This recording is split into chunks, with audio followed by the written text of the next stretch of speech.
In a secret meeting, Ludger was listening to a report about a suspicious incident and asked his subordinate whether they were certain no clash had occurred. Phasius, Princess Eileen's aide, confirmed there were no signs of combat between the two organizations, which astonished Ludger because the two sides had always been at odds. Phasius explained that since they could only observe from a distance, they lacked details. However, their leading hypothesis was that the two sides had reached some kind of agreement. Ludger suspected the agreement likely involved information about the World Tree underground and asked about security along the waterways. Phasius reported that after reinforcing troops, there had been no intruders. Princess Eileen, another person in the room, voiced that the silence was suspicious, noting the problem was they had no way to defeat the other side. She added that if they took action, the opponents would flee, which would create complex diplomatic complications. Ludger smiled confidently and said that even if they couldn't extract information from the church, there was a way with the elf tribe. They had come here seeking information about the World Tree, and he declared he would use exactly what they wanted as bait. The scene shifted to the underground caverns beneath the capital Lindenborough, where gigantic roots sprawled. In the caverns, a black-haired girl, Mandalina, grew worried when she saw her comrade looking unwell and asked if something was wrong. Bellaluna, an elf, explained that she was mentally exhausted from touching the World Tree for too long, and her companion advised her not to overdo it. Bellaluna reassured her that she was fine and reminded her of the leader's promise to provide herbs.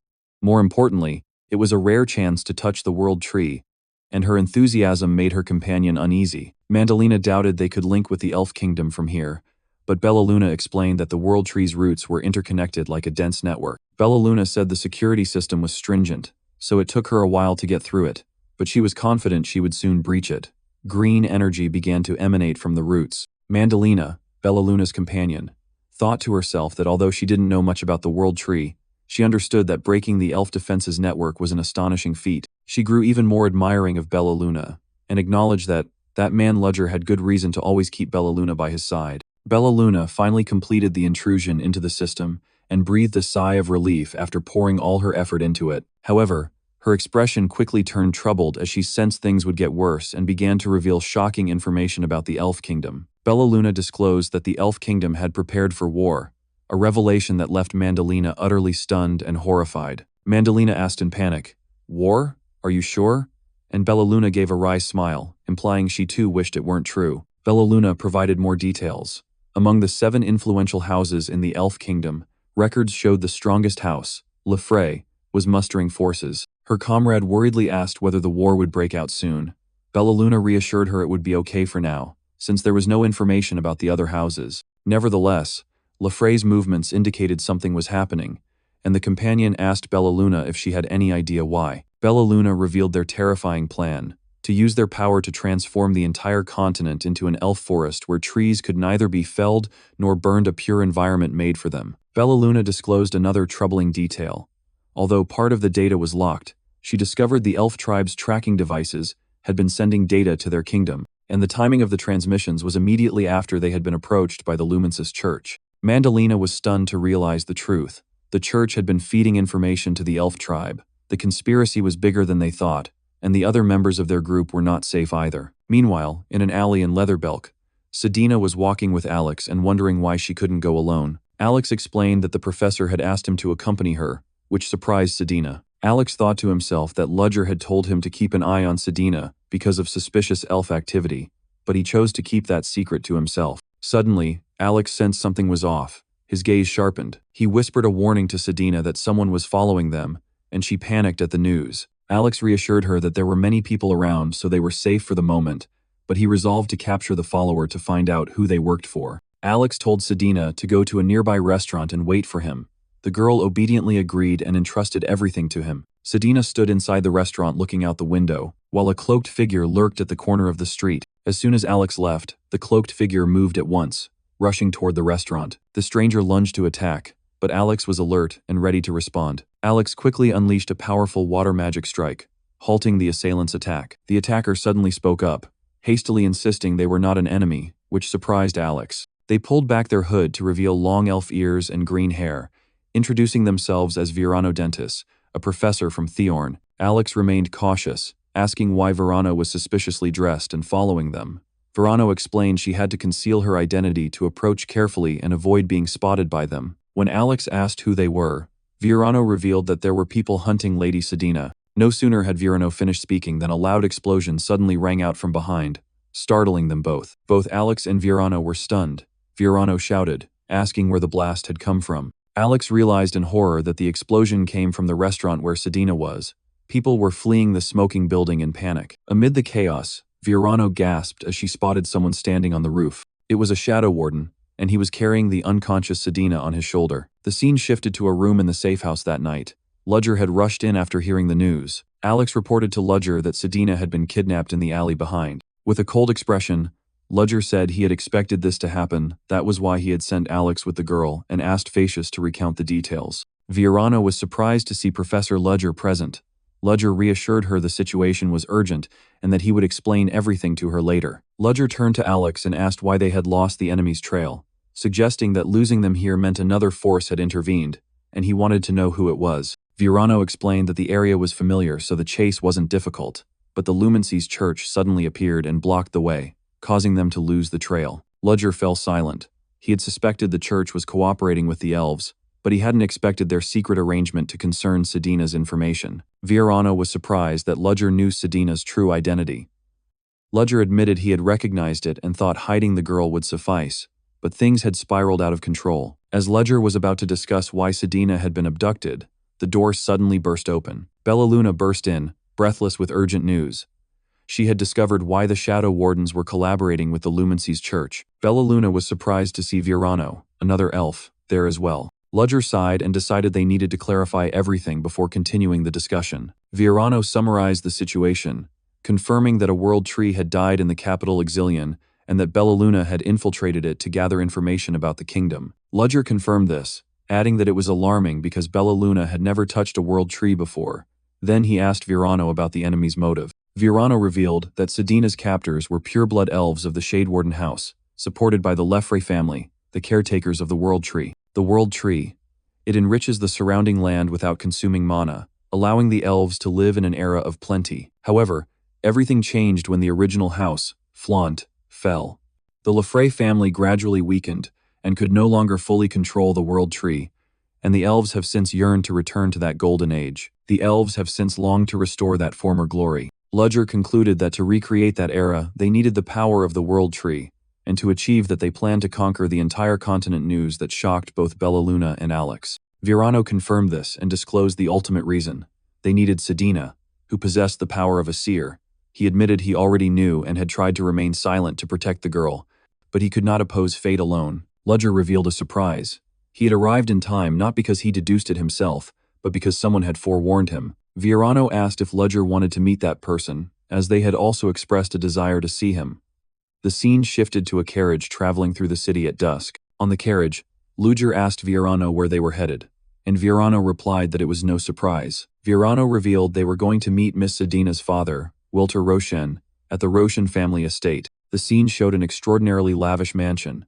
Alex gasped at the Roshen family's wealth, and this was not even their main residence. Ludger explained that Wilter Roshen had expanded the family's business into a conglomerate. He was an extraordinary man. Ludger added that this was also why Sedina sought revenge against her family.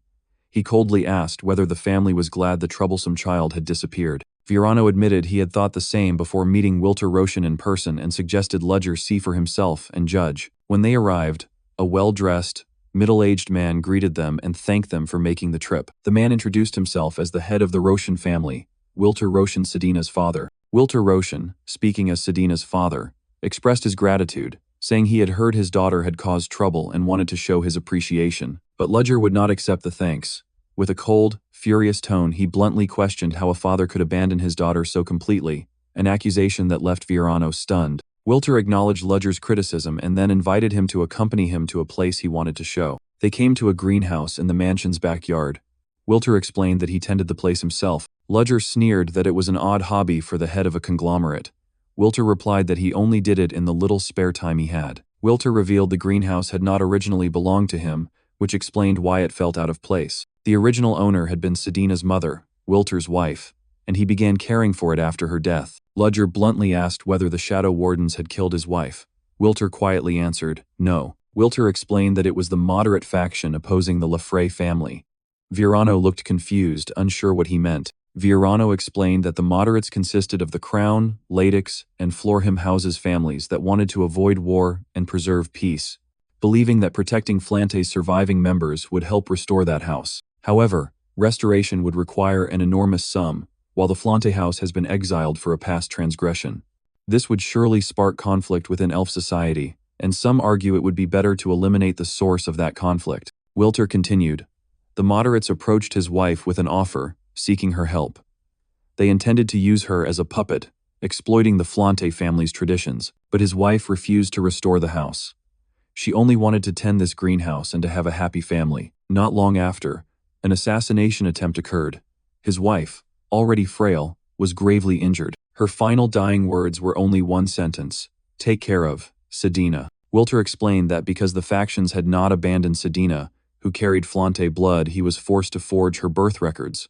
Facius asked in shock if that was why the family treated her as if she didn't exist. Wilter admitted it. He fabricated Sedina as the daughter of a lover. There were even rumors she was the child of an elf slave he had bought, but he didn't care for appearances. He argued it was the only way to protect his daughter. Hearing this, Ludger's expression darkened. He said coldly, "Don't try to justify your actions with that worthless excuse." Ludger could not contain his anger. He grabbed Wilter by the collar and shouted that no matter the explanation, he was a father who had abandoned his child. Virano cried out for Ludger to stop. Wilter asked painfully what else he could have done. That had been his only choice. Ludger roared in fury, his eyes blazing with anger.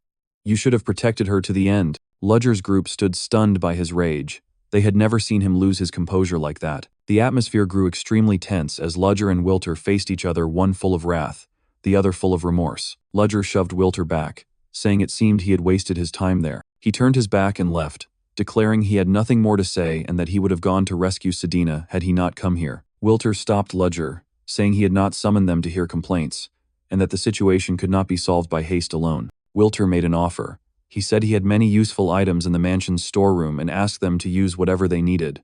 He promised to support them with all the resources the Roshan family possessed. Ludger remained skeptical, noting that Wilter was unusually generous for a businessman. He challenged him. "What will you do if I demand you hand over everything the Roshan family owns?" Amid the luxurious setting, Professor Ludger Cherish laid out his condition. He would agree only if the child was returned home safely. The other man, Wilter Roshan, stood opposite. Ludger turned his back and walked away, affirming that he would remember this promise. Wilter Roshan turned to the elf woman Virno Dentis, asking her to guide the others to the storage room. He said he would stay for a while and come later. Left alone, Wilter sighed, his eyes heavy with regret. He blamed himself, thinking he should have protected her until the end. The scene shifted elsewhere, to the capital Lindenborough. A woman sat alone at an ornate round table. It was Princess Eileen. She looked tired and annoyed, thinking a war about to break out was troublesome while the city's renovations were still unfinished. Just then, footsteps sounded. A man had arrived. The man with shaggy blonde hair bowed. He was Commander Luther, and he had come in response to the princess's summons. The princess turned, her gaze cold. She said there was a matter she wanted him to handle. Commander Luther smiled confidently upon hearing the princess's assignment. 2 days later, on the vacant grounds of the Roshan estate, a young woman with white hair and dusky skin named Sheridan cheerfully reported to Ludger that she had finished modifying all the requested artifacts. Sheridan proudly said it was nothing, even thanking them for letting her modify things as she wished. That was exactly what she wanted. Ludger smiled in satisfaction. He said that although the artifacts had been altered into single-use items after maximizing performance, it was not an issue because the Roshan family backed them. Another elf girl with orange-pink hair named Bella Luna timidly asked Ludger if she had to go along. She was worried because she had been expelled from the forest for hacking the world tree. Ludger sternly reminded her not to forget that Professor Virno had said she needed to go. Professor Virno Denti stepped forward, reaffirming that they needed Bella Luna's abilities. Virno explained that the Elf Kingdom's forest is a network created by the World Tree, so the Elfrey clan would know as soon as they set foot inside. However, if Bella Luna, who had once touched the World Tree, accompanied them, they could enter without being detected. Bella Luna remained fearful that she would be killed if caught. Ludger persuaded her that if they succeeded, she would become a hero and could touch the World Tree as much as she wanted. Ludger delivered the decisive line, emphasizing that it was a truly living World Tree. Upon hearing this, Bella Luna immediately changed, her eyes lighting up with excitement. Bella Luna turned to ask Virno if he would go with them. Ludger snorted, saying that, As the head of one of the 7 clans, Vierno surely understood the significance of this. Vierno admitted that, to be honest, this basically went against the royal family. But she insisted that everyone's concern was unnecessary. Vierno revealed the real reason. She was also responsible for Miss Sedina's kidnapping. For that reason, she decided to join them. Suddenly, a loud noise came from above, startling the group and causing them to look up. A massive airship was descending. The group was astonished by its appearance. Wilter explained it was a specialized battle airship, and they would use it to reach the forest. Ludger stood beside him, listening quietly. Wilter Roshan turned and expressed his absolute trust. "I know you are not an ordinary professor. I will trust and support you wholeheartedly." Ludger replied enigmatically, "If you've investigated me, you must know which organization Sedina is linked to." Wilter Roshan bowed his head and admitted, "Yes, it's my fault." He went on to say that although he had no right, he still wanted to beg one thing. Wilter Roshan bowed deeply, earnestly pleading with Ludger to save that child, to save Sedina. Ludger coldly said Wilter did not need to bow to him. Keep it until Sedina returned safely, then bow to the girl. Having said that, Ludger turned on his heel and strode toward the waiting airship. That night, the airship flew through the darkness. Inside, Professor Vierno explained that it would be very difficult to approach the kingdom directly, since the Lefray clan watches all movements in and out closely. The team gathered around a table. Ludger added that entering the kingdom under the dentist's name would also be difficult because they are neutral and are pressured by both the moderates and the extremists. Moreover, since a student of Theorn had been kidnapped, they would immediately suspect his motives. "First, I'll brief everyone on the clans and the kingdom's map before we arrive," Ludger said, as a water sprite appeared in his hand, ready to create a magical map. The map appeared, showing the elf kingdom, Lenar Tyrone, built around the World Tree. Powerful and extreme clans like Lefray and Shadewarden sat closest to the World Tree. Next came clans such as Crown, Ladix, and Florum. Neutral clans like Burke and Dentis were located on the outskirts. 2 members of Ludger's team discussed this. One remarked that the clans on the outskirts were being closely monitored. The other agreed, saying it would be hard to infiltrate from that position. Ludger suddenly spoke up, cutting through everyone's thoughts. He revealed there was a way to enter the kingdom secretly, an underground passage leading to the palace. Bellaluna continued, explaining that beneath the capital, the palace had an underground chamber where the World Tree's roots lay.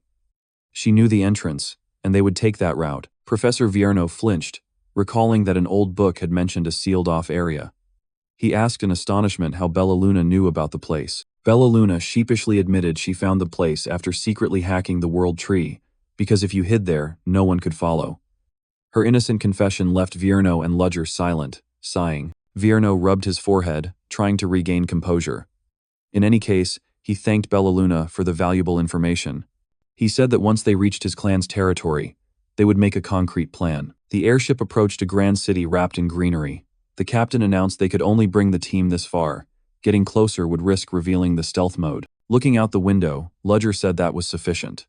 The captain confirmed they would remain in the area to await orders. Ludger turned and asked, aware the captain needed to return immediately, whether he was defying orders. The captain replied that they had a degree of autonomy, and this matter also involved the lady. The captain elaborated that he also had a child, so he understood the master's feelings well. He revealed that despite Wilter Roshan's appearance, the master was actually kind to the point of being foolish. Ludger asked if he was defending his master. The captain laughed heartily, admitting it sounded like that. While piloting the ship, the captain confided that fathers do not always make the best or most correct choices. He admitted he himself could not have protected his family without his wife's guidance. Hearing that, Ludger quietly looked out. He thought the person who might have guided Wilter Roshan had passed away, and perhaps Wilter deserved some sympathy this time. The captain, realizing he'd said too much, announced they would land near the forest, but Ludger cut him off. No need. Lights flashed aboard the ship. The captain, completely baffled, asked what Ludger meant. Ludger stood at the ship's edge, declaring there was no need to land because they could jump down. The captain shouted in disbelief, "Wait? You intend to jump down? What about all the luggage and equipment?" Amid the captain's confusion, a blonde team member winked mischievously. "I'll handle that, so don't worry." His confident declaration left the captain gaping in astonishment. A team member asked Bellaluna if she could block intelligence about them as soon as they landed. Bellaluna replied confidently that it would be no problem if there was vegetation nearby. Ludger decisively ordered, "All right, let's go," and stepped onto the airship's railing, ready to jump. Without hesitation, Ludger's team, including Vierno, Bellaluna, Sheridan, and the others, leapt from the airship together, plunging into the forest below with the aid of magic. The captain stood frozen, watching them go, muttering that they actually jumped, a bunch with no fear. At that moment, a crewman came running in a panic to report. The crewman shouted that all the artifacts stored in the cargo hold had vanished. The captain was aghast, unable to believe how they could have taken them all. Meanwhile, elsewhere, Sedina Roshan awoke in a luxurious bed. An elven maid announced that someone wished to see her. Sedina realized she was on elven territory. The scene shifted to Serindal Castle, a magnificent and ancient structure. Sedina stared in astonishment at the colossal world tree radiating a shimmering light. Though it was her first time seeing it, she felt an uncanny sense of familiarity. A silver-haired elven man led Sedina further into the castle. The giant door wrapped in roots opened, revealing a vast and solemn great hall. An elven woman with golden hair and pointed ears sat upon the throne. She spread her arms to welcome Sedina, calling her the child of Flante and inviting her to return to the homeland of her bloodline. She curled her lips in a smile, saying she had high expectations for the final member of the Flante line. "But you don't look anything like that woman." The remark made Sedina flinch slightly. The elven queen smugly said that what one seeks is often right before one's eyes. She had been desperately searching for someone and had not expected them to be beside John Doe. Sedina was bewildered at the name. "I haven't introduced myself yet, have I, Sedina Roshan?"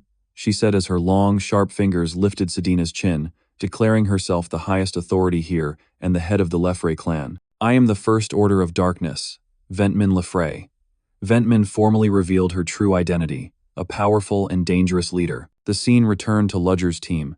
They had landed in a forest on the kingdom's outskirts. Hans sighed that he would have collapsed long ago without the artifacts assisting him over this rough terrain. Vierno announced that from this point onward they were in dentist territory. Ludger's eyes sharpened, as if he sensed something amiss. Ludger turned to ask Vierno whether he had informed the clan of their arrival. Before Vierno could answer, a group of armed elves emerged from the darkness and surrounded them, shouting, "Who are you?" Vierno froze at the sudden appearance of the patrol.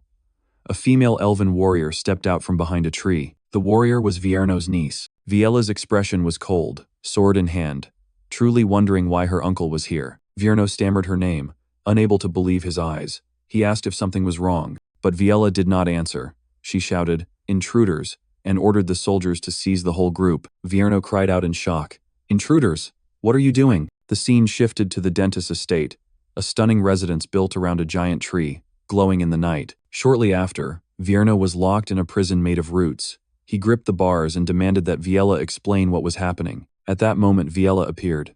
She coldly announced that the elders of the moderate faction had accused Vierno of treason for attempting to hide the last member of the Flante family. Viela explained that as long as Vierno was deemed a traitor, the rest of the dentist clan would not be safe. Therefore, in exchange for handing him over, the elders promised they would not implicate the clan. She told Vierno not to worry about the clan, because she would replace him as interim leader. They were even holding a celebration at the estate to mark it. "Since it's midnight, I'm sure everyone will be utterly drunk. Tomorrow morning you'll be taken to the palace, so I hope you enjoy the rest of your time here." Her words were loaded, as if creating an opportunity for Vierno to escape. Inside the cell, Ludger immediately understood the plot. Both of them caught the implication. She wanted them to escape. The moment they broke out, she would use that as a pretext to muster troops and strike at the moderate elders. Ludger pointed out that if they escaped, it would only strengthen the treason charges against Vierno. Vierno fell silent, admitting that while it wasn't the only way, it directly concerned the future of the dentist clan. Ludger asked bluntly, "Are you ready to be branded a traitor?" Vierno remained silent, but his eyes showed resolve. At midnight, in a private room of the dentist estate, a group of elders were merrily celebrating. One exclaimed, "What a sight! Who would have thought Vierno would end up like this?" The elders of Ladix and Flohim raised their cups. They said they had removed a thorn from their side a day worth celebrating. They also credited the Crown clan for providing information from the palace. The Crown elder seated opposite sipped his wine and smugly said he didn't need so much praise.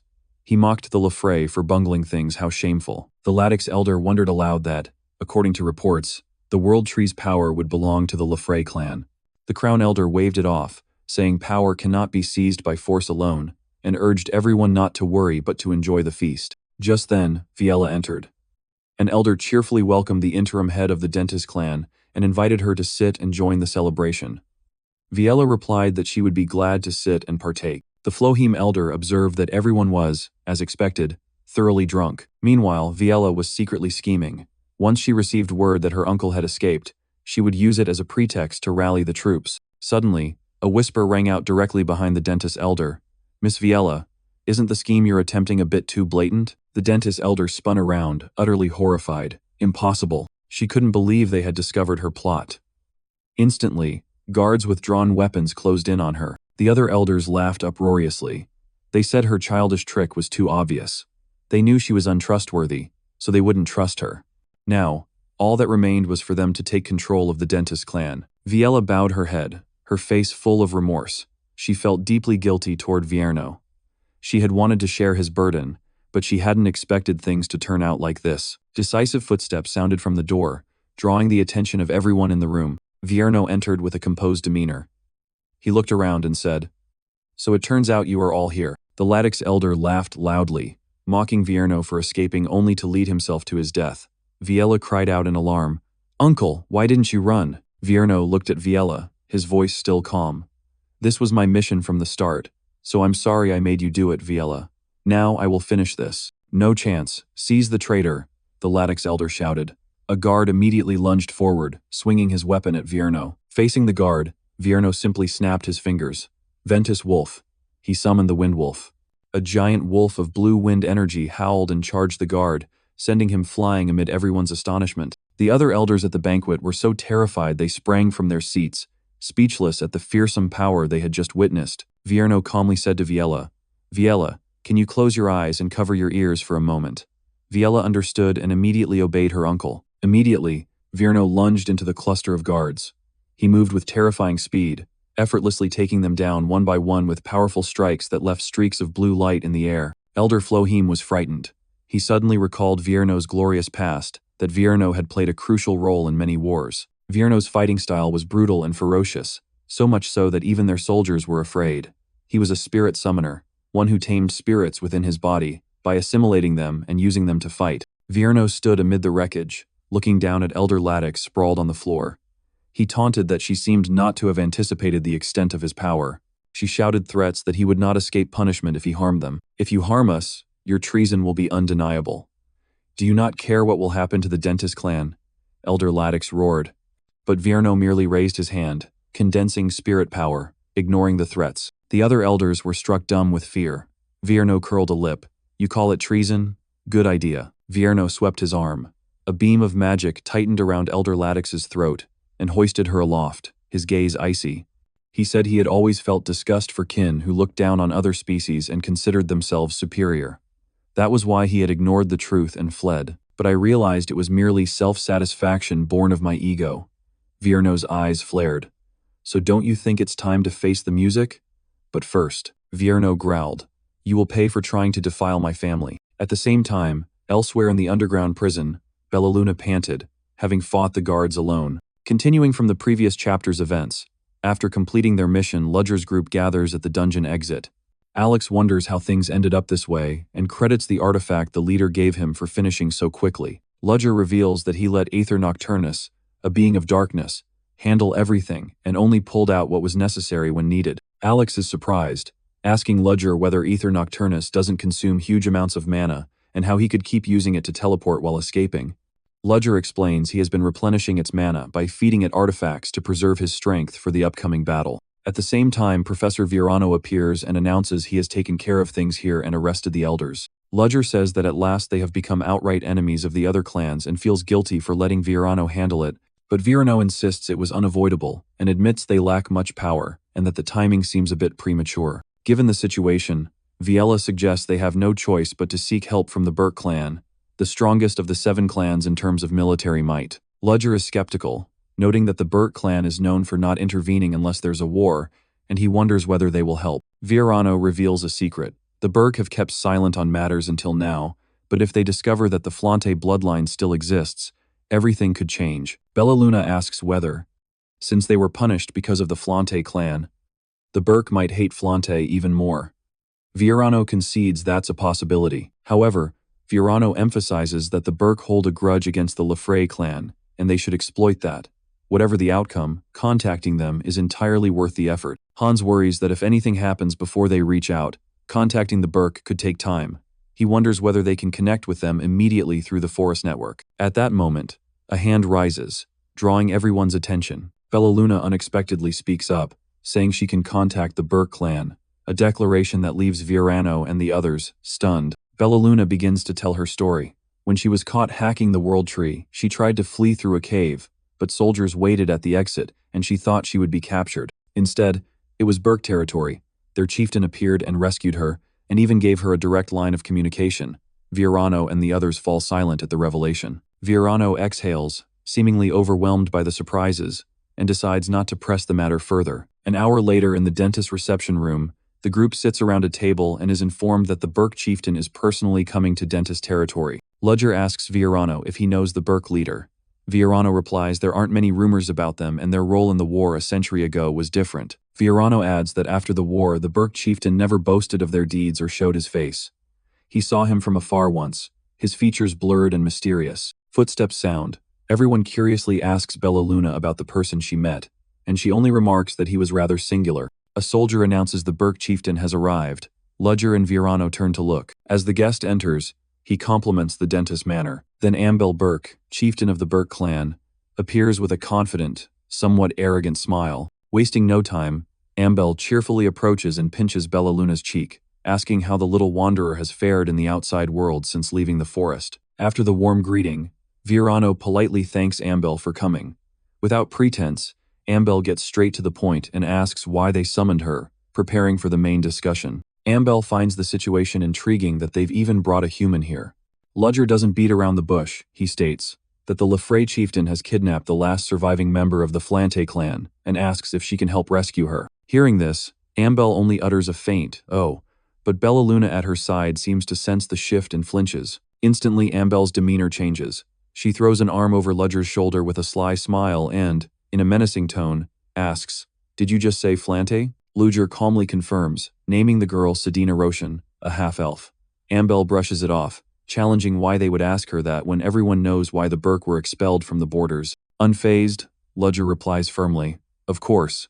He admits they initially planned to hide it, fearing she would refuse to join. Ludger continues, eyes sharp, "But after meeting you in person, I knew you wouldn't act that way.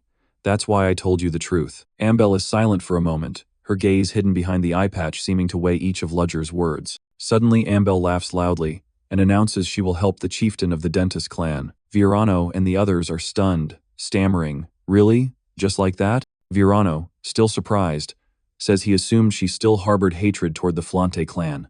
Ambel turns away, admitting that's the image the public usually holds of the Burke. Then Ambel reveals a shocking truth. "If I truly despised the Flante, I wouldn't have helped her escape this forest 500 years ago." Virano is stunned and asks, "Her? Do you mean Sedina's mother?" Ambel answers that it was the last gift she could give that woman. Ambel muses, who would have thought she'd fall in love with a human and have a child? Then she asks the child's name to be sure. Her name is Sedina, right? The scene shifts back 500 years. A younger Ambel speaks with a white-haired woman, Ella, Sedina's mother.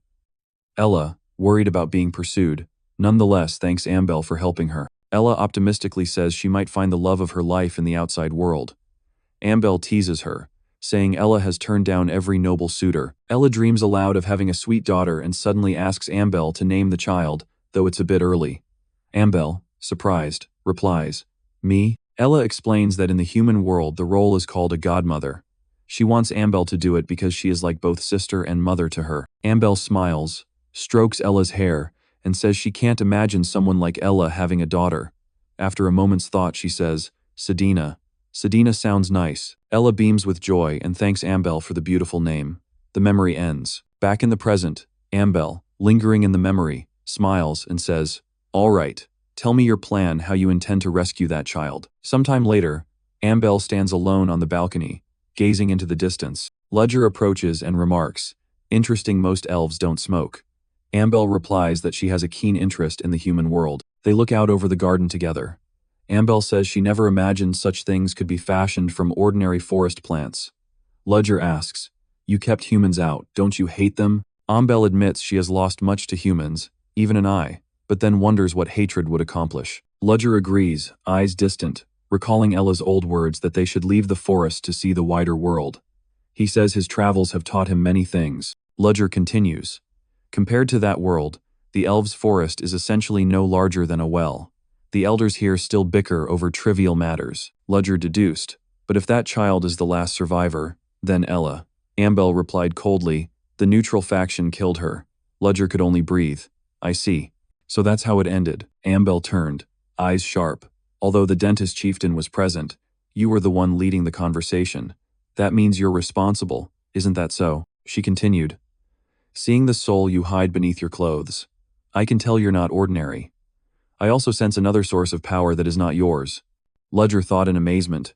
Could she actually see Quasimodo's soulstone? Ambel explained. As a chieftain, we give orders and cannot act recklessly.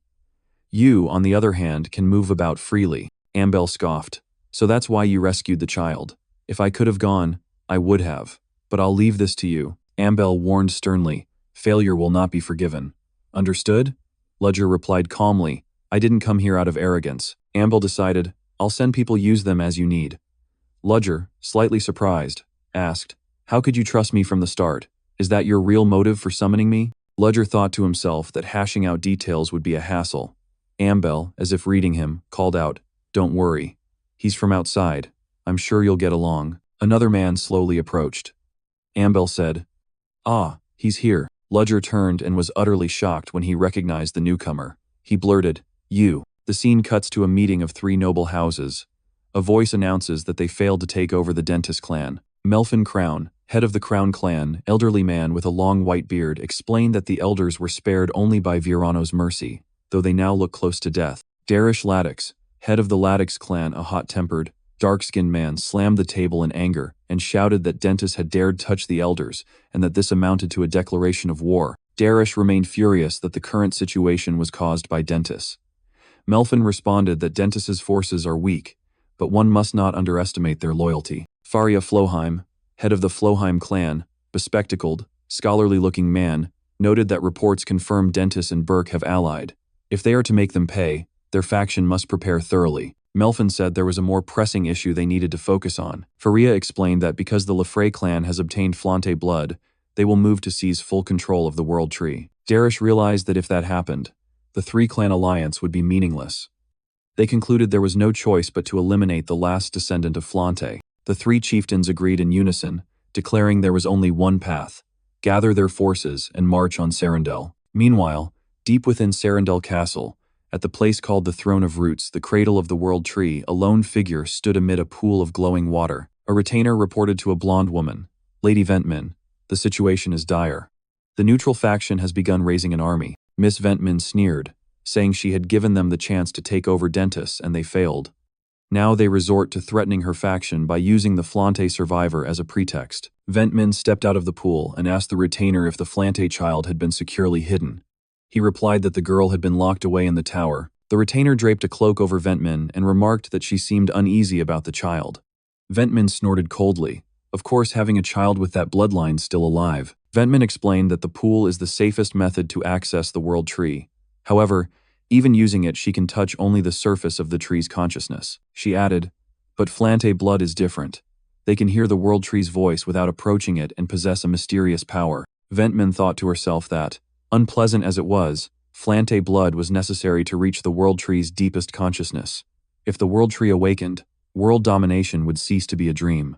At the same time, in another room, Sedina sat on her bed, seemingly lost in thought. Ventman ordered her retainer to prepare the ritual, a wicked smile spreading across her face as the war officially began. Dawn broke over the elven realm, and a resonant voice rose, calling on their kin to listen. Before the army, Chieftain Darish Ladix stood atop a rock and loudly accused the Lefra clan of conspiring with the surviving traitor of the Flante family to seize the World Tree. Chieftain Faria Floheim also spoke up, rousing the troops by claiming that the Flante, those most blessed by the World Tree, had been blinded by greed, and now the Lefray were following in their doomed footsteps. Darish proclaimed to his loyal brothers that this was not a rebellion but justice's punishment. He urged the soldiers to annihilate the Lefray clan, the kingdom's betrayers, and the army answered with thunderous cheers. On Serindel's ramparts, a Lefray soldier peered anxiously down at the sea of rebel troops, noting their overwhelming numbers. Another soldier could hardly believe that the Ladix charged with defending the capital had joined the uprising.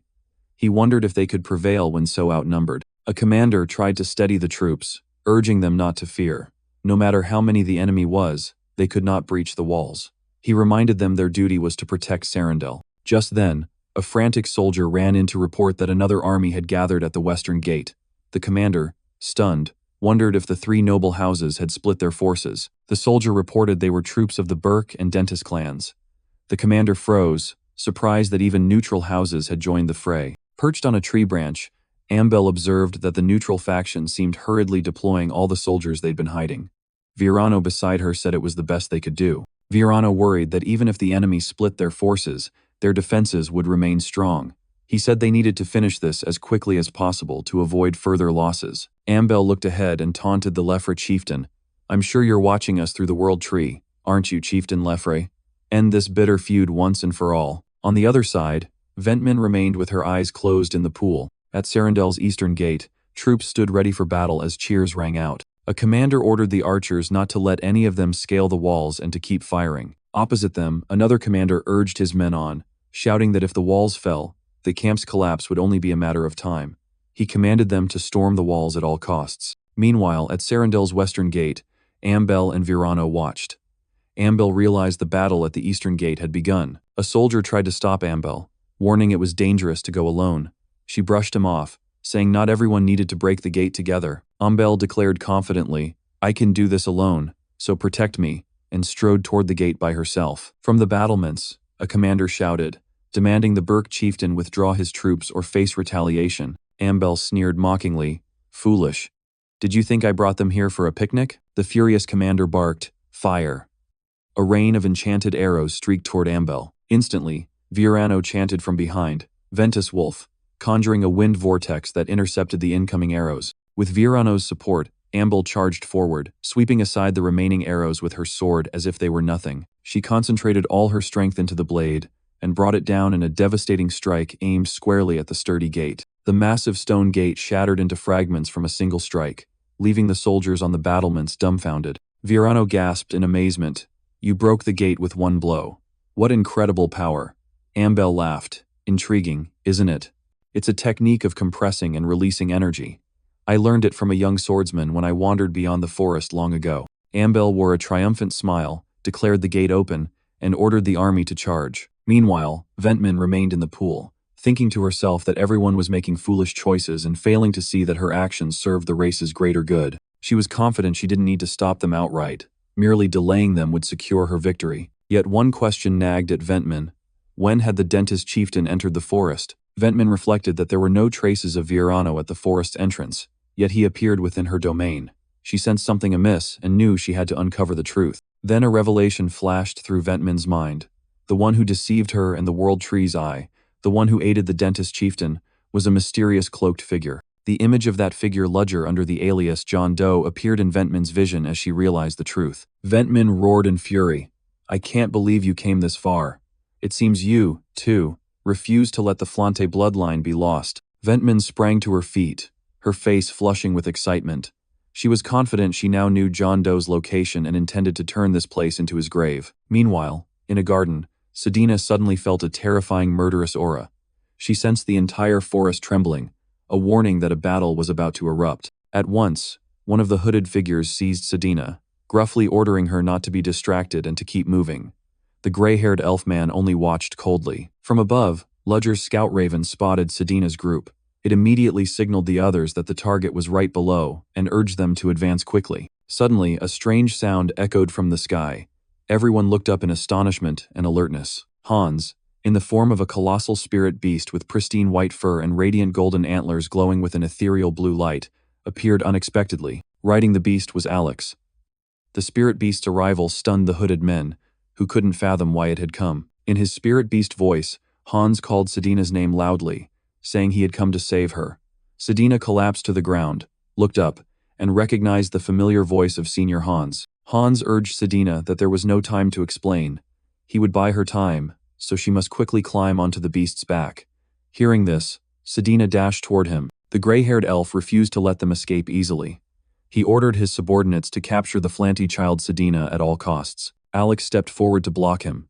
He said he still remembered the face of the one who had kidnapped Sedina and cowardly fled last time. With twin blades in hand, Alex stood before the elf and declared he would not let him take Sedina again, challenging him to end this here and now. The elf sneered at the arrogance of a human and threatened to make Alex regret his words. Without another word, Alex lunged into attack. The two collided in an intense, brutal duel of swordsmanship. Fighting with a satisfied grin, Alex seemed to be gaining the upper hand. The elf fell silent, concentrating on each stroke of his blade. However, in a brief lapse, Alex's face was grazed by the opponent's sword, leaving a bleeding cut. The elf pressed his blade to Alex's throat, admitting that Alex was quite skilled for a human, then suggested they hasten the match's conclusion. Meanwhile, Sedina and Bellaluna fled on the beast's back. Sedina anxiously asked about Senior Alex, but Hans said their top priority was rescuing her. They had to reach the inner compartment while Alex bought time. As they entered a cavern, roots suddenly sprouted from the rock walls, writhing like giant leeches. Instantly, the massive roots coiled around the spirit beast, terrifying the group. A voice echoed, asking where the Flante child thought she was going.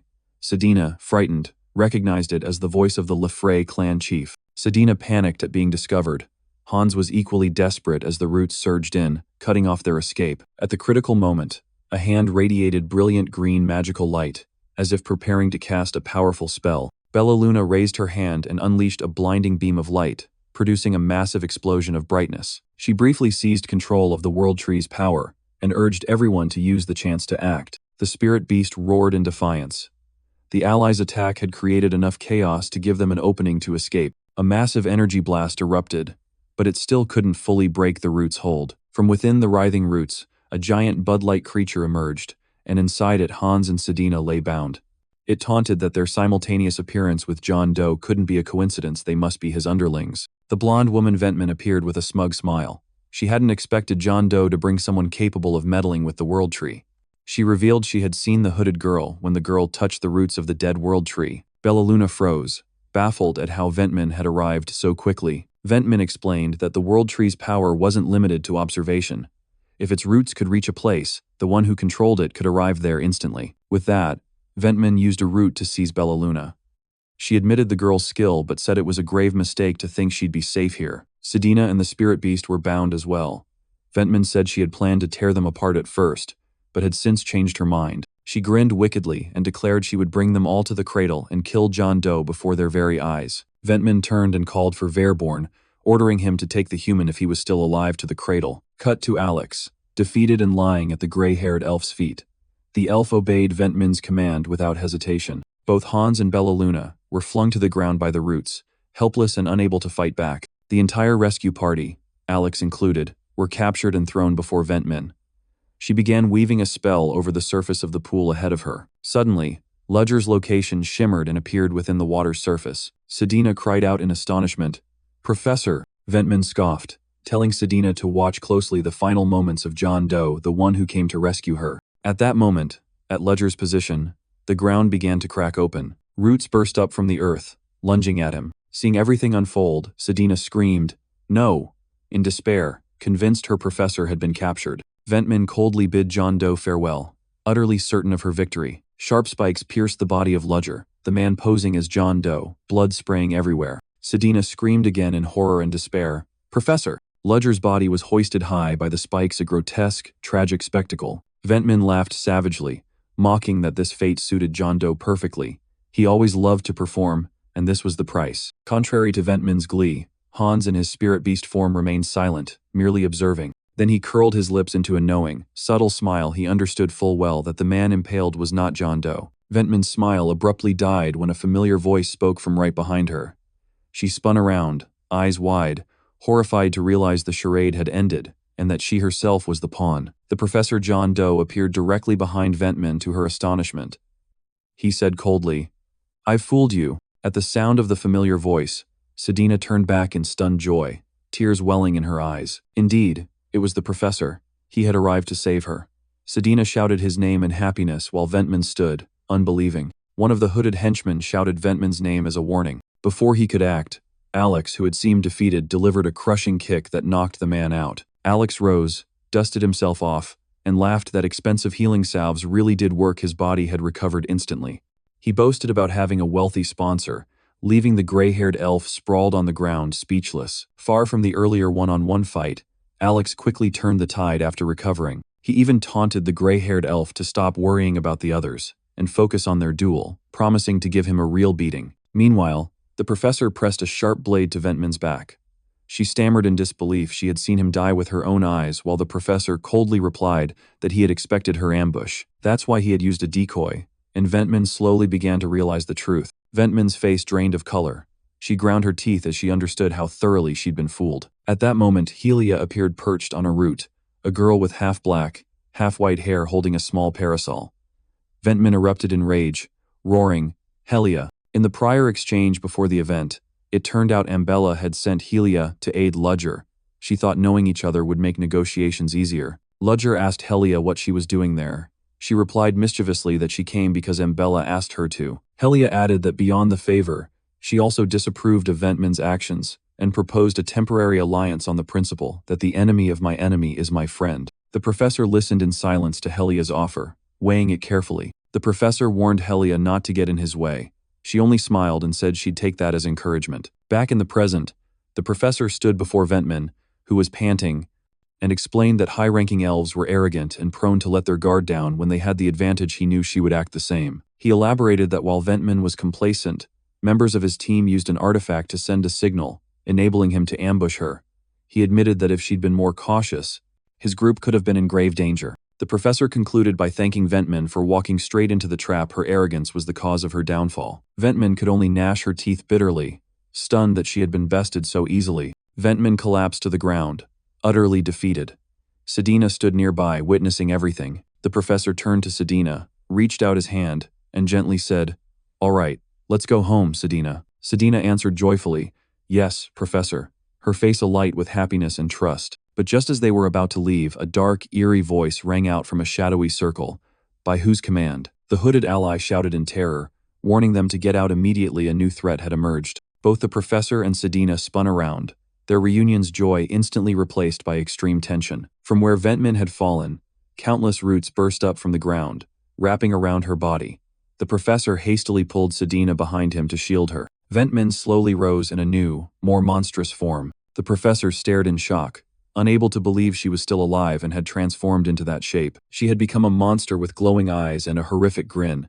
The demon's voice taunted whether she had abandoned being an elf to merge with the World Tree. Bellaluna explained that this was the consequence of wielding the World Tree's power without permission. She urged Ventman to stop, but Ventman only sneered and told her to look upward. Ventman revealed a horrifying truth. To control the World Tree, she had sacrificed members of the Lefray clan. Images of desiccated skulls entwined in roots appeared. Everyone recoiled in horror. The hooded ally stammered, asking if they were all elves and noting that even so, that wouldn't grant control over the tree's full power. Ventman admitted it. Even in this form, she commanded only about 5% of the tree's power, which only intensified her hunger for the core code. The professor turned to Sedina and asked about the location of the central doctrine, but Sedina only blinked, answering that she didn't know. Ventman sneered, accusing Sedina of lying and threatening to find what she wanted by ransacking the girl's body. The professor's gaze hardened. He declared there was no choice left but to end it all. Countless magical spears materialized, poised to strike at Ventman. The spears swept in like a storm, but Ventman casually blocked them with roots, snorting in contempt. Yet one spear pierced through the root defenses. Ventman recognized it as an artifact spear called the Stinger. She mocked the professor for using expensive toys, claiming one spear couldn't penetrate the roots. The gem set in the Stinger's tip suddenly flared with blinding light. An enormous explosion ripped out from where the spear had struck. Ventman was thrown backward, stunned, yelling that stingers could not possibly explode. At that instant, another spear appeared before her eyes, his secret weapon, modified stingers. They detonated in a devastating burst of energy. Ventman was engulfed by a sea of flames and explosions. In horror, she realized the professor had rigged the artifacts to detonate. She admitted Ludger's attack had been effective, but unfavorably for him. She possessed regenerative power through assimilation with the World Tree. Unfazed, he summoned more magic, preparing to deliver the finishing blow. A colossal vortex of energy formed and hurtled straight toward Ventman. Ventman gritted her teeth in fury, realizing the professor left no opening for her. She gathered her power and roared, "Then take this." She unleashed countless razor-sharp roots at the professor, an all-out, lethal assault. The professor deftly evaded Ventman's assault, his movements as fluid as a dancer amid the rain of barbs. Seeing ground combat was a disadvantage against so many roots, the professor leapt into the air searching for a better position. He used the metal bird he'd employed as bait, fused it with ether nocturnus, and cast a powerful fusion spell. Fusion magic. Steel raven. A giant metallic raven, wreathed in black-purple energy and bristling with swords and spears, manifested in a menacing display. Ventman looked up, her expression shifting from arrogance to utter terror. Could this be Leslie's magic? A greater secret was unveiled, and the battle had only just truly begun. Ventman lay gravely wounded, horrified as Professor Ludger hovered in the air, wondering how he could wield such power. Ventman struggled to rise. She had reconstructed most of her body, but the process had drained her mana. Ventman knew that if things continued as they were, she would lose, so she needed to find something to replenish her mana, and her target was the World Tree. To restore her mana, Ventman turned her sights to other elves. Meanwhile, Ambel and Hans' group moved through the forest and sensed that something was wrong. A savage smile spread across Ventman's face. To her, the elves around her were not kin but mere food to fuel her recovery. The entire elven quarter, where the World Tree loomed, was shaken by a sudden tremor. The elven guards felt the ground quake and wondered whether the druids of Serindel were responsible. But it wasn't the druids. Gargantuan roots burst from the earth and attacked everyone. The guards screamed in terror and fled. The World Tree's roots rose from the ground, snatching up elven soldiers and hoisting them into the air. Heart-wrenching screams filled the air as the soldiers were absorbed by the roots, becoming nourishment for Ventman. A surviving guard couldn't believe his eyes. Why would the World Tree attack its own people? Professor Ludger, in his raven form, flew over and noticed Ventman's appearance growing increasingly strange. He realized Ventman had assimilated another layer of power from the World Tree. If she were allowed to continue, she would only grow stronger. Determined not to let that happen, Professor Ludger moved to stop Ventman, unleashing a volley of thunder spears. Ludger's thunder spears shot forth, piercing the roots that shielded Ventman. His attack produced a massive explosion, yet it seemed to be absorbed by Ventman. From a distance, Ludger watched and wondered whether she was drawing the magical energy from his assault. Ventman, her face distorted by change, felt that the power she'd absorbed was still insufficient. Her hunger remained unsated. She needed much more to quell this hunger, and the roots reached out again, attacking other elven soldiers. One soldier was seized by a root and cried out in desperate pleas for mercy. At that moment, Ambel, an elven warrior with one blind eye, charged in and severed the root, rescuing the soldier. The other guards rejoiced at Ambel's arrival. She landed safely after saving her comrade. Ambel glanced toward the World Tree and realized that Ventman was the source of the chaos. A soldier asked his captain what was attacking them. Ambel explained that the World Tree's roots were leeching life from all living things. Another soldier wondered why the World Tree, a giver of life, would drain life instead. Ambel replied that life encompasses all stages of the cycle, including death. With the crisis escalating, Han anxiously asked Ambel what they should do. Ambel insisted there was no choice but to destroy Ventman, who lurked within the World Tree, as quickly as possible, though it seemed an impossible task. Just as despair was settling in, an unexpected figure appeared. Helia, a formidable girl with half-black, half-white hair and a red parasol, stepping into the chaos with a mysterious smile and a sudden glimmer of hope. Following the prior events, Helia's sudden arrival stunned the elven soldiers, who stared in disbelief. To the soldiers' astonishment, Helia summoned a colossal red dragon that loomed with overwhelming power. The dragon roared and unleashed a massive jet of flame, incinerating every World Tree root that stood in its path. A terrifying explosion erupted, sending out a powerful shockwave that obliterated everything within its reach. The scene was left in ruins. Helia laughed loudly, confident the World Tree would soon regenerate. She deemed this cleanup sufficient, leaving the elven soldiers below stunned by her power. With the obstacle cleared, Ambel told Viorano to move out and did not forget to thank Helia. Helia smiled and said she had done enough, expressing hope that the one who defeated Basara Professor Ludger would finish the rest. She warned him not to die here. Meanwhile, inside the cradle of the World Tree, Professor Ludger's group endured a ferocious assault, and Ventman screamed Helia's name in terror. Professor Ludger realized the recent blast had come from Helia. Thanks to it, they now had a chance to escape. Ludger immediately ordered Hans to get Sedina out at once. Hans obeyed, summoning a beast to flee on. But Ventman had spotted their intent. She lunged forward, determined not to let them get away. Angry and still regenerating her mobility-impaired Ventman was resolved not to allow Flante's last key, Sedina, to escape. Bellaluna and Sedina spurred their mount, desperate to accelerate and outrun Ventman's pursuit. Suddenly the beast was held fast by gigantic roots. They were trapped and could not break free. Ventman grinned wickedly, revealing that the World Tree had moved on its own because it, too, desired that child, Sedina. Seeing Sedina in peril, Professor Ludger rushed forward to shield the girl. Ventman lashed out at Ludger in a furious attack, and he struggled to withstand her onslaught. Ludger was shocked at how rapidly Ventmin had regenerated. He understood that if it continued, the situation would only worsen. The colossal roots slowly closed, forming a cage that imprisoned Sedina within. Sedina was dragged toward a throne. Hans recoiled in horror as he recognized it as the World Tree's seat. Sedina was forced onto the throne as roots coiled tightly around her, beginning the process of absorption. Hans and Bellaluna were bound by roots as well, helpless as they watched Sedina fall into danger. A barbed root slowly wound around Sedina's head, causing the child sharp pain. Sedina's eyes began to glaze over. Bound to the throne, Sedina was enveloped as roots reached out from every direction, gradually encasing her body. Ventmin chuckled with glee, revealing she knew the core code was not a physical artifact but the Flante bloodline itself. With Sedina on the throne, Ventmin proclaimed that the sacrifices of countless goblins over the past 500 years had finally been repaid. Ventmin commanded the World Tree to rise. A violet magical aura enveloped the giant, unleashing a devastating surge of energy. Now Ventmin could sense the World Tree's boundless power, and she wondered whether she should dare to harness it. A colossal beam of purple light shot forth from the World Tree, blanketing a vast swath of sky. The elven soldiers below could only watch in terror as that destructive force filled the heavens. Ambel and her companions stood aghast, as the entire eastern region was swallowed by the light.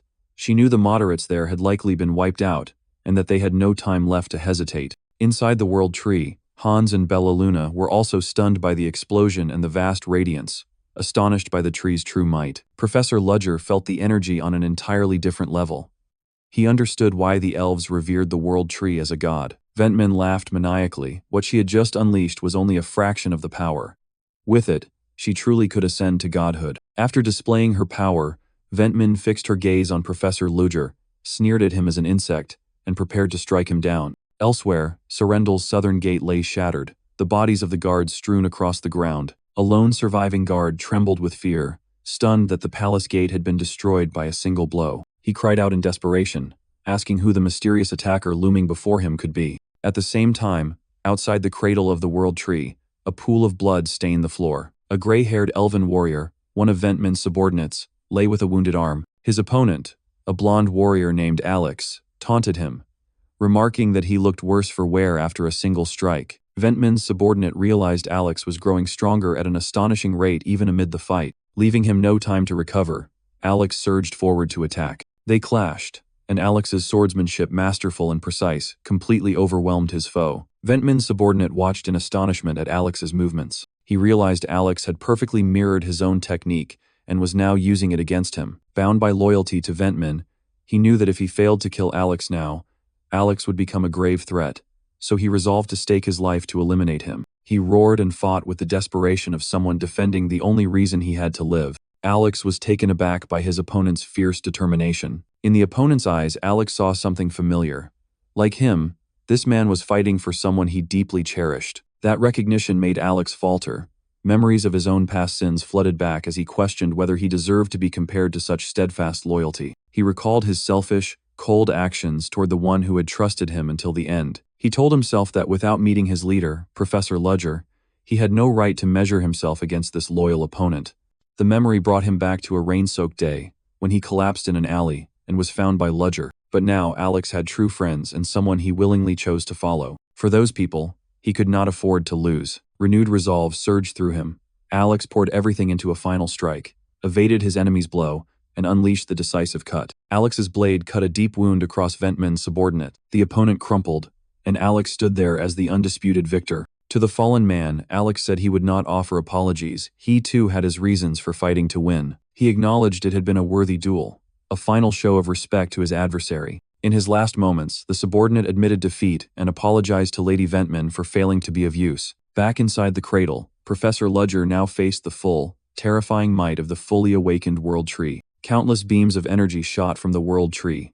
Ludger, in his black raven form, was struck by one and cried out in pain. Ludger realized Ventmin was attacking relentlessly, refusing him any chance to retaliate. Bound by roots, Hans could only watch helplessly as Professor Ludger fought. Bellaluna feared he would be exhausted if this continued and felt compelled to act. Ventmin sneered at Ludger for holding his ground so well, then readied an even more devastating strike and dared him to dodge it. Suddenly, she sensed something amiss.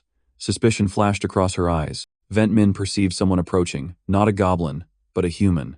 the mysterious warrior who had shattered the southern gate. Professor Ludger realized it too, recalling that the southern gate had been blasted by an attack like Ambel's, and wondered whether this human was the culprit. The mysterious human warrior charged in.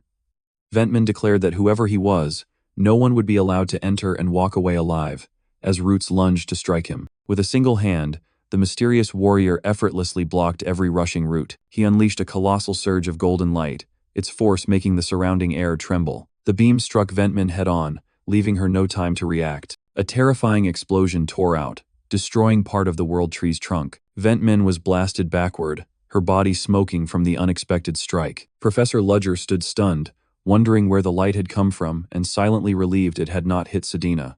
He sensed a dangerous aura from the newcomer. The mysterious human warrior, indifferent, remarked that he hadn't trained hard just to fell a tree, implying his true strength remained an enigma. The stern-looking man in formal military attire was none other than Ludger Wideout, captain of the Imperial Exilian Royal Guard. He recognized Ludger and spoke up, hinting at Ludger's close ties to the princess. Ludger was taken aback. Ludger Wideout, the man lauded as the continent's greatest swordsman, was here. The arrival of such a figure complicated the situation. At the same time, Virano appeared from nowhere and summoned the wolf spirit Ventus Wolf. The blue-tinged wolf streaked forward, heralding the start of a new assault. The military academy arrived just in time. Ambel, an elf warrior with white hair, exhaled in relief, believing he had not come too late. Ambel smiled at Ludger, recognizing an old acquaintance. He teased that Ludger had grown so much he was barely recognizable. Ludger returned the smile and respectfully addressed Ambel as master. It turned out the elf had trained Ludger years ago. Ludger suggested they put the past aside to handle the urgent matter at hand. Ludger turned to Ludger and asked about the battle plan. Standing atop a golem, Ludger assured him he was about to explain. Ludger outlined the plan. Their top priority was severing the link between the girl Sedina and the world tree. Ludger wondered whether they should kill the girl, since she was the energy core enabling the world tree's movement. Ludger firmly objected.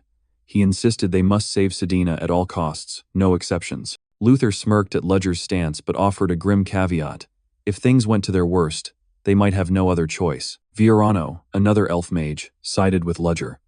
He explained that once the world tree awakened, nothing could stop it without Sedina. Their discussion was cut short by a horrifying voice.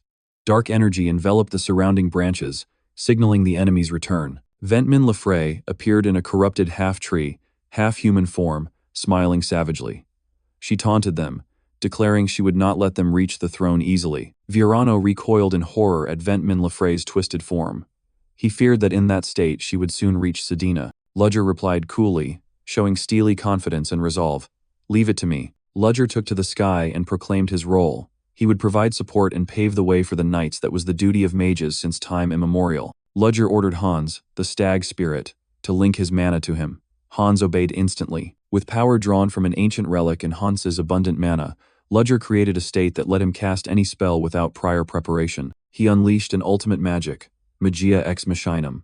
A colossal mechanical bird materialized beneath him, set against a backdrop of stars and arcane sigils. Ventman Lefray remained arrogant.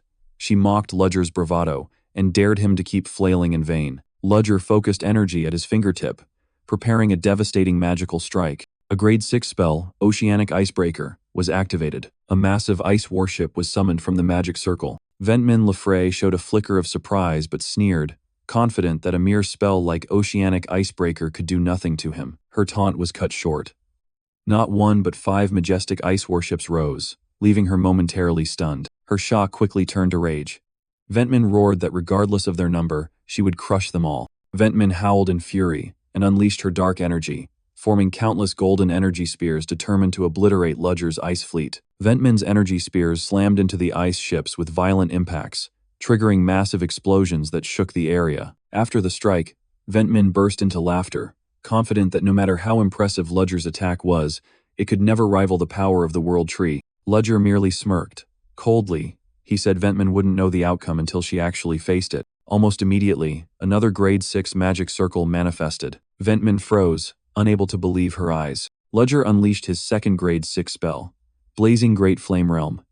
A vast sea of fire, filled with twisted demonic faces, was summoned to incinerate everything in its path. Ventman stubbornly refused to yield, claiming even countless grade 6 spells wouldn't change anything. She was engulfed by the flames yet fought on. Ventmin wrapped her body in dark branches and roared that the world tree would never fall. From within that protective shell, Ventmin unleashed a tremendous surge of energy and counterattack. Ventmin's energy collided with Ludger's sea of flame, producing a cataclysmic explosion. Ludger's fire utterly overwhelmed Ventmin's assault, surging forward to scorch her. For the first time, Ventmin showed signs of panic. She couldn't believe the world tree's power was being subdued. The inferno engulfed Ventmin completely, prompting her to scream in agony. Watching this, Luther couldn't help but admire Ludger. He acknowledged Ludger's talent and understood why the princess trusted him. Seizing the moment, Ludger's comrades Ambel and Virano moved swiftly to close in on the objective. But Ventmin was far from defeated. She bellowed and summoned an army of wooden undead from beneath the ground to block their advance. The group recoiled at the horrifying creature's emergence. Ambel ordered them destroyed, no matter what they were. Ambel and Virano plunged into battle against the wooden undead, clearing a path for their allies. Despite her wounds, Ventmin strained to unleash a final attack, concentrating a purple energy sphere, determined that Ludger would never reach the throne. Virano recognized that energy and cried out in alarm. It was the same attack that had wiped out the moderate faction's forces. Immediately, Ludger cast his third grade 6 spell, Black Oblivion. A colossal black hole spiraled into existence, sucking everything inward and directly confronting Ventmin's assault. Ventmin was stunned again. Another grade 6? She shouted in shock, addressing Ludger by another name, John Doe. Ludger explained that Black Oblivion did not inflict damage, but had the ability to destroy all forms of magic. He clarified that Black Oblivion wasn't meant to harm, but to annihilate magic itself, meaning a devastating magical strike like Ventmin's would be utterly eradicated without a trace. Ventmin's final attack was neutralized. Exploiting the enemy's stunned moment, Ludger advanced steadily, opening a counterattack opportunity for the team. While Ventmin staggered, Luther Whiteout seized the chance and charged in. With a powerful sweep of his sword, he struck Ventmin, forcing her to howl in pain. Luther asked coldly whether she had forgotten he was here to fight as well. Taken by surprise, Ventmin roared in fury and cursed Luther. Meanwhile, Virano and Ambel struggled against the wooden undead horde. Virano noticed the enemies growing stronger, even beginning to wield weapons. Ambel was also hard-pressed. A wooden undead suddenly attacked, forcing her to desperately parry. Ambel's eyes widened in horror as she realized something about the undead before her. She couldn't believe her eyes. The undead warrior before her was her mother. Stunned, she blurted, "Mother?" The nightmare continued. Ambel recognized more loved ones among the wooden undead, her father and her uncle. She screamed in despair, unable to understand how the dead could appear here. Virano explained in horror. These wooden undead were fashioned from the genetic material of those who had fallen in the forest. Hearing that, Ambel burned with rage at Ventmin's cruelty. Virano assessed the situation bleakly. At this rate, the team would be exhausted before reaching the throne. He knew they had to make a bold decision. In that decisive moment, a blue surge of energy enveloped Ambel's body. Virano shouted for her to leave the undead to him and go rescue Sedina. Ambel tried to resist but couldn't stop him. Virano's magic thrust Ambel away.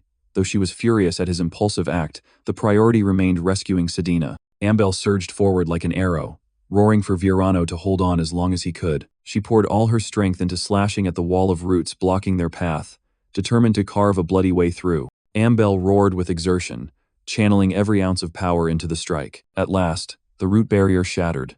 She had succeeded in opening a path, but no sooner had the gate opened than a treacherous attack waited for her. Ambel's entire arm was severed. She collapsed, desperate as the realization hit that she'd failed despite coming so far. As Ambel was about to fall, Ludger arrived in time and caught her. Ludger praised Ambel for her effort and told her to leave the rest to him. Ambel, surprised, asked about Ventmin's condition. Ludger reassured her not to worry. Luther, the continent's premier swordsman, was fighting Ventmin, and they could trust his skill. Ludger told Ambel to rest and left Sedina's rescue to him. He turned and headed toward the throne where the girl Saturday. Ludger approached Sedina's side. He spoke her name and said it was time for her to wake. He strode to the throne where Sedina lay imprisoned in a coma. With steely resolve, he reached for the spiked crown that bound her to the world tree, intent on freeing her. But the moment he touched it, a titanic surge of energy from the world tree pushed back violently. It not only repelled him but began draining Ludger's mana, forcing him to brace under the unbearable pressure. Ludger realized the world tree's power was overwhelming him. Gritting his teeth, he resolved to pour every remaining mana into the struggle to see who would prevail. Then, mercilessly, countless wooden stakes pierced his hands. From a distance, Ambel watched. Though she'd lost an arm, She judged Ludger wrong to persist. She knew the world tree wouldn't release Sedina easily. She yelled for Ludger to give up because he could die. She couldn't fathom why he clung stubbornly to the attempt despite the danger. Amid the chaotic energies, Ludger answered, "Why? Because up until now, I've lost too much." A painful memory surfaced. He'd begun by letting go of small things, and step by step he'd lost everything that mattered, trapped in a cycle of regret and sorrow. Rage ignited in Ludger's eyes. He roared, "And now I'm sick and tired of that." Ludger's eyes flared crimson. He unleashed his full power, his face swallowed by shadow, leaving only a look of fierce determination. Ambel witnessed the scene helplessly, memories of exhaustion and the weary ache of losing what's precious flooding back to her. Ludger felt the resistance weakening. He knew he had to finish this with everything he had left. At that moment, another hand rested on Sedina's head, joining its strength with his. Despite her wounds, Ambel resolved to fight on, shouting that she would help two better to die with no regrets. Then Ludger and Ambel poured every ounce of their power into a scream, channeling all remaining mana to awaken the girl. A cry rang out across the space. "Sedina, wake up." Their magic seemed to take hold. A colossal pillar of violet energy erupted from the throne, enveloping everything. Inside, Sedina found herself standing in a sunlit garden full of flowers and greenery. She stared, bewildered, wondering where she was. Sedina realized it was the garden where she and her mother used to play as a child. She couldn't understand why she was here when a warm voice said, "You've grown so much." Startled, Sedina turned and asked who had spoken. Her eyes widened with astonishment and disbelief. Before her stood a beautiful woman with white hair. Smiling kindly, it was her mother. She opened her arms and beckoned Sedina closer. Timidly, Sedina whispered, "Mother?" Sedina burst into tears of joy and leapt into her mother's embrace, asking to be sure it was really her. Her mother hugged her gently and confirmed, "Yes, Sedina, my dear daughter." Sedina sobbed in her mother's arms, confessing how much she'd missed her and how frightening and lonely the world felt without her. The girl said she would give up everything to stay here with her mother to eat her mother's cooking, tend the garden together, and fall asleep to her lullabies. Her mother comforted her, saying that things must have been hard for Sedina, but that she had grown into such a beautiful young girl. Gently stroking Sedina's hair, her mother then stepped back. With a sorrowful look, she spoke a harsh truth. "But you cannot stay here." Her words cut into Sedina's heart. She clutched her mother's hand, refusing to believe it, but her mother shook her head and, in a voice both loving and firm, explained that if she chose to remain in this dream world, she would be trapped forever and never able to leave. Sedina screamed in despair. She couldn't accept this cruel truth. She had only just been reunited with her mother and couldn't bear to leave. Torn between reunion joy and the dire warning, Sedina had to make a choice. Her mother looked at her with profound love and immeasurable pain. This was the only way to save her daughter. "Outside, there are people who love you as much as I do, so go to them. Don't be too sad. We'll meet again. I love you, my daughter." With her last maternal strength, her mother pushed Sedina away. A blinding light surrounded her. Sedina felt weightless, then warmth and peace spread through her. When she opened her eyes, Sedina found herself in steady arms. A familiar voice whispered in her ear with relief and joy. "You're awake, Sedina. Everyone's been waiting for you."